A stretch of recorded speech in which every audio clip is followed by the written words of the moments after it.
Hey Cole, is that you? Come on in. Have a seat. Well, hey Sloan, how about an old time mountain story? Old time story, huh? Yes, sir.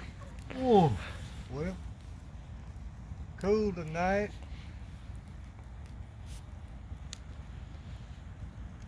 Warm fire.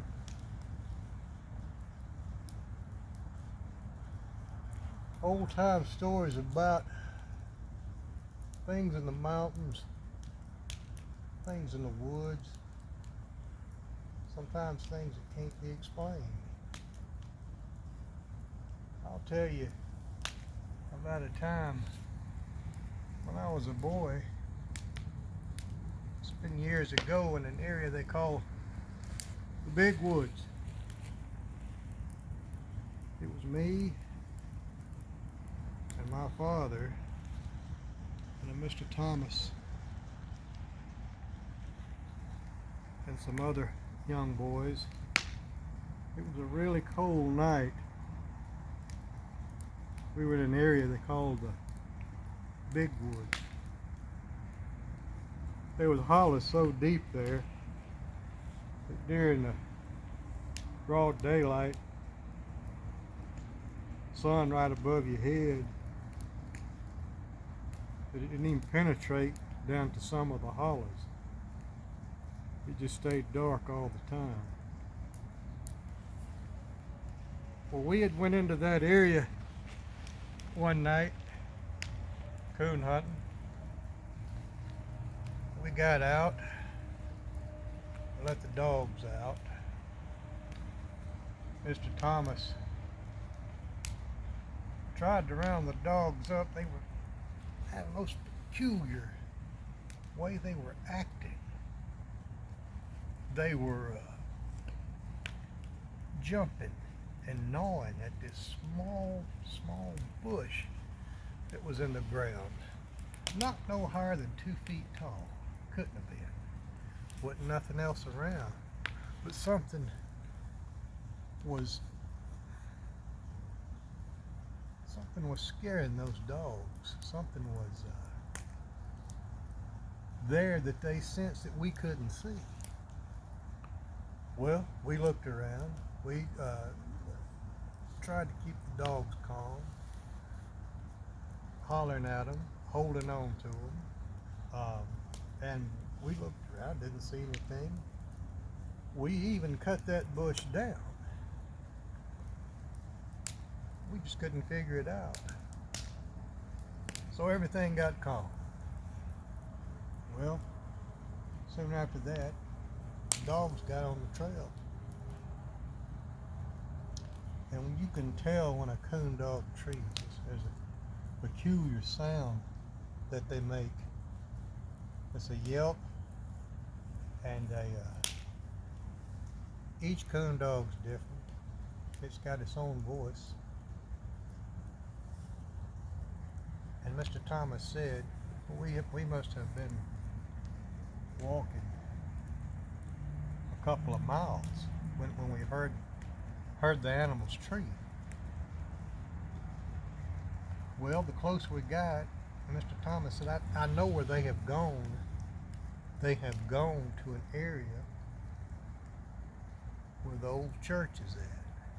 And I'm just a young man, 12 years old, and I'm taking all this in, learning,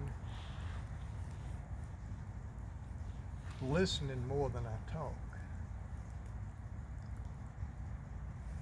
Well, the closer we got,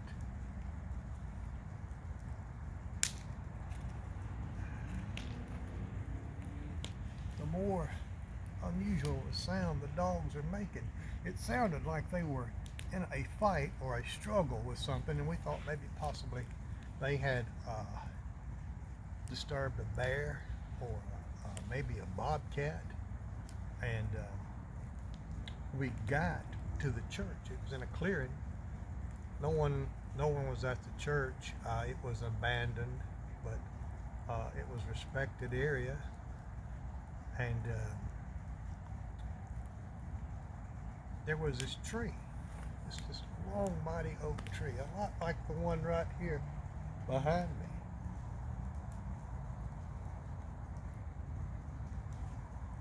Just like it was with the small tree that we had cut down, bush, tree, whatever you want to call it. Dogs are going crazy.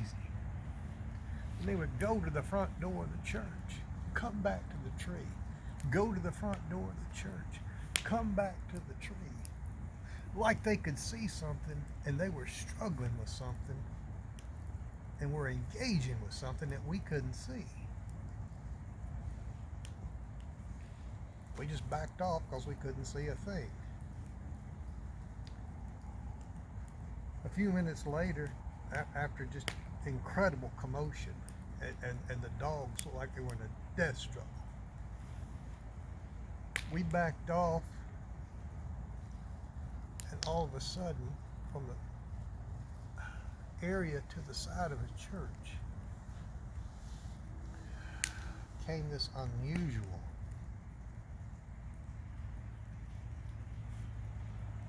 mist, fog, whatever you want to call it. But it looked like a cloud.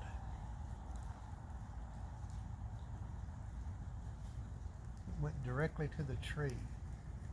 I've heard of humidity, but this seemed to be not just a cloud, but some kind of entity in itself, some type of spirit.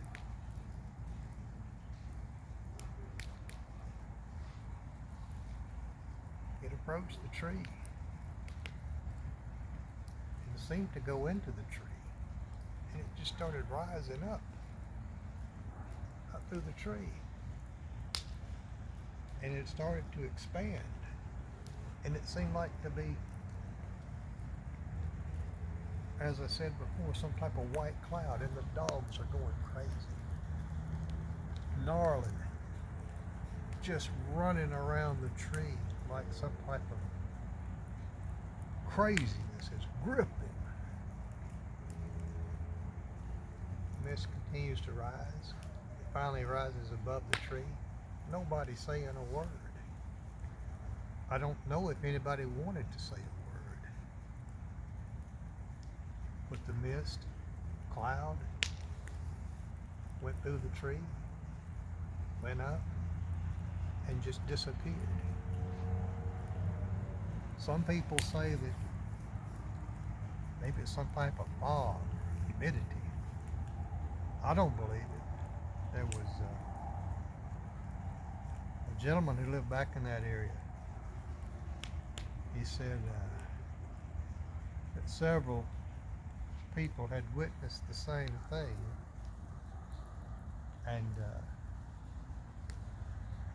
they felt like it was a spirit.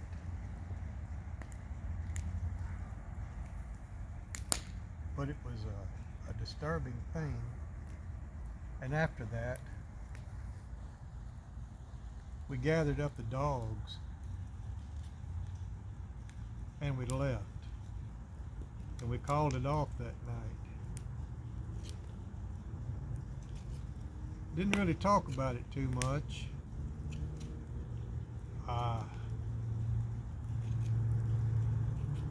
And I, being a young man,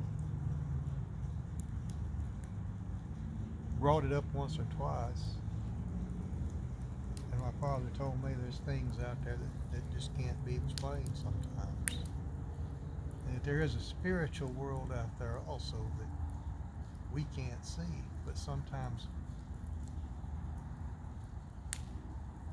the situation is, or things come together well enough that the two different worlds have some type of interaction. Hadn't been back to the big woods in years, but it was a great place to hunt. They didn't call it the big woods for nothing. several times that people had went in there, gotten lost for days.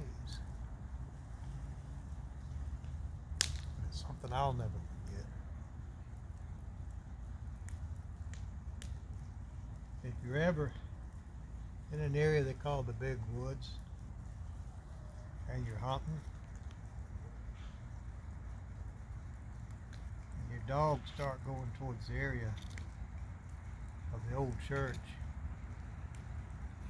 just go ahead and call it off. I don't know if you want to make contact with what we did that night or not.